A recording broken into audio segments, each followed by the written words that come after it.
Mirë se erdhe në botën ku askush nuk është i pafajshëm. Sekrete shqiptare, vendi ku rrëfimet më të thella, më të ndaluara dhe më të pathëna të shqiptarëve marrin zë. Na bëni subscribe për histori të ndryshme.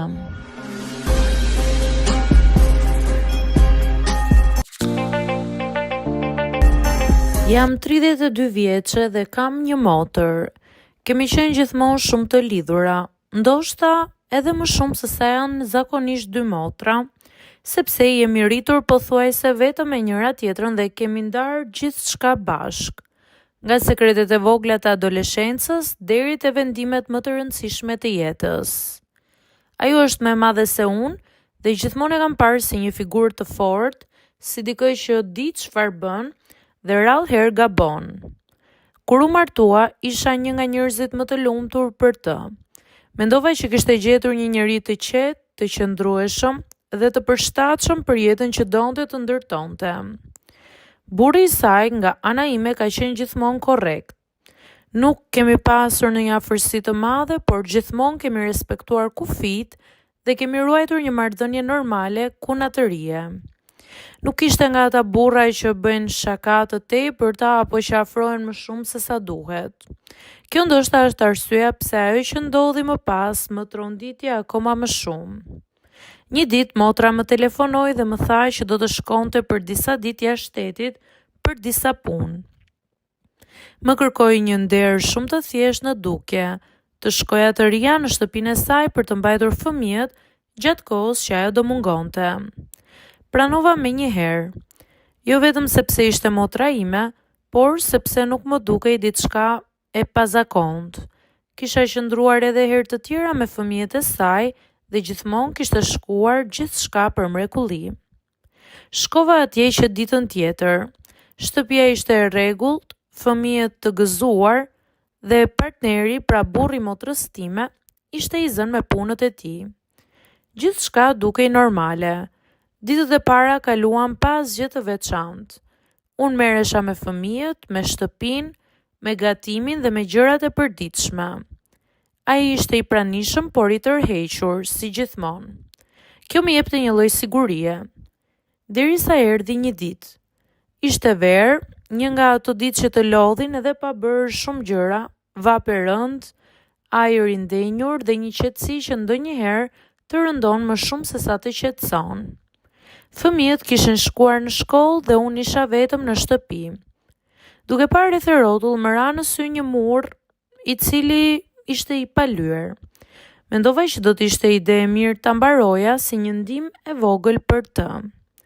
U vesha lehtëshëm me një fustan të shkurtër veror, sepse ishte vap dhe nuk po mendoja për asgjë tjetër përveç rehatisë. Mora shkallët dhe bojën dhe fillova punën. Në fillim gjithçka ishte normale. Isha e përqendruar tek ajo që po bëja, duke u munduar të arrija pjesët më të larta të murit dhe duke lëvizur shkallët her pas here. Pas pak dëgjova derën që u hap. Ishte pikërisht ai, burri i motrës. Doli në obor dhe më pa. Po punon fort, më tha me një ton të zakonshëm. Po, mendova ta mbaroj këtë pjesë. Ju përgjigja pa i dhënë shumë rëndësi. Ai u afrua më shumë dhe pa shkallët. Janë pak të qëndrueshme, kështu që po ta mbaj unë të ndihmoj. Nuk më dukej diçka e çuditshme deri aty, kështu që pranova. Unë gjita përsëri. Në atë moment fillova të ndjej një lloj tensioni që nuk e kisha ndjerë më parë në praninë e tij. Nuk ishte diçka e qartë, por ishte mjaftueshëm e fortë për të më shpërqendruar. Ai qëndronte poshtë duke mbajtur shkallët. Shumë afër, më afër se sa ishte e nevojshme. Ndjeva vështrimin e tij dhe kjo më bëri të ndihem në siklet. Nuk ishte më ai vështrimi i zakonshëm i një familjari. Ishte diçka tjetër, më e rëndë dhe më e qëllimshme. U përpoqja të përqendrohem tek muri, por nuk po më dilte. Mendja nuk ishte aty. Ndjeva një lloj ngurtësimi në trup, sikur nuk po lëvizja më natyrshëm. Pas disa minutash zbrita. Besoj mjafton për sot, i thash duke u munduar të largohem nga situata. Por ai nuk u largua. Qëndroi aty përballë meje. Heshtja që pasoi ishte pazakont. Pastaj tha diçka që nuk e prisja fare. Ke ndryshuar. Ndërkohë, unë po e shihja me abi. Je bërë më tërheqëse, më tha në fund. U shtanga. Nuk ishte një koment që duhet vinte prej ti dhe jo në atë mënyrë, jo në atë moment. Mos fol kështu, i thash duke ndjerë që situata po dilte jashtë kontrollit. Kam kohë që mendoj për këtë. Në atë moment e kuptova që nuk ishte diçka e çastit. Ishte diçka që kishte kohë që ekzistonte. Kjo gjë më trëmbi më shumë. Unë nuk e kisha vënë re asnjëherë. Duhet të hy brenda, i thash duke bërë një hap prapa. Por ai u afrua një hap përpara, jo në mënyrë të dhunshme, por mjaftueshëm për të krijuar një presion që nuk mund ta injoroja. Vetëm dëgjo, tha, dhe aty gjithçka ndryshoi. Ajo që ndodhi më pas nuk ishte diçka e menduar apo e planifikuar. Ishte një moment dobësie, një moment konfuzioni, ku kufit që kisha vendosur për vite u thyen. Dhe menjëherë pas ti, erdhi realiteti. U largova menjëherë brenda, zemra më rihte fort. Nuk e besoja atë që kishte ndodhur. Nuk e besoja që kisha lejuar të ndodhte diçka e tillë. Ditët që pasuan ishin të mbushura me shumë tension. Ne nuk folëm për atë që ndodhi asnjëherë, vetëm shmangeshim. Flisnim për gjëra të zakonshme, sikur asgjë nuk ishte ndodhur. Por çdo herë që e shihja, e kujtoja dhe kjo më rëndonte. Kur motra u kthye në shtëpi, ndjeva një lloj faji që nuk e kisha ndjer kurrë më parë. Ajo më përqafoi, më falenderoi, më foli me të njëjtin besim që kishte gjithmonë. Dhe unë nuk mund ta shihja në sy për shumë gjatë. E dija që po mbaja diçka të rëndë brenda meje. Një sekret që mund të shkatronte gjithçka.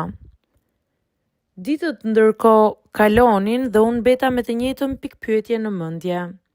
T'ja them apo ta mbaj për vete? Çfarë do lloj gjëje që unë të zgjidhja do të kishte pasoja. Pikërisht aty filloi pjesa që nuk e kisha parashikuar kurrë në jetën time. Në fillim mendova që koha do ta shuante gjithçka. Ai moment do mbete një gabim i izoluar. Diçka që ndodhi një herë dhe nuk do të përsëritej më. Por realiteti ishte shumë më i ndërlikuar se kaq. Ditët që pasuan, edhe pse përpiqesha të sillem sikur asgjë nuk ishte ndodhur, brenda meje filloi të bëhej e dukshme. Një pasdite ndërsa fëmijët po flinin dhe shtëpia ishte e qetë, dëgjova trokitjen e derës së dhomës. Ishte ai. Duhet të flasim, më tha. E disha ajo që ndodhi nuk duhet të kishte ndodhur kurrë, por nuk ishte vetëm një moment. Çfarë do të thotë kjo? E pyeta. Kam shumë kohë që të shoh ndryshe. Nuk është vetëm ai çast. Pse nuk e thën më parë?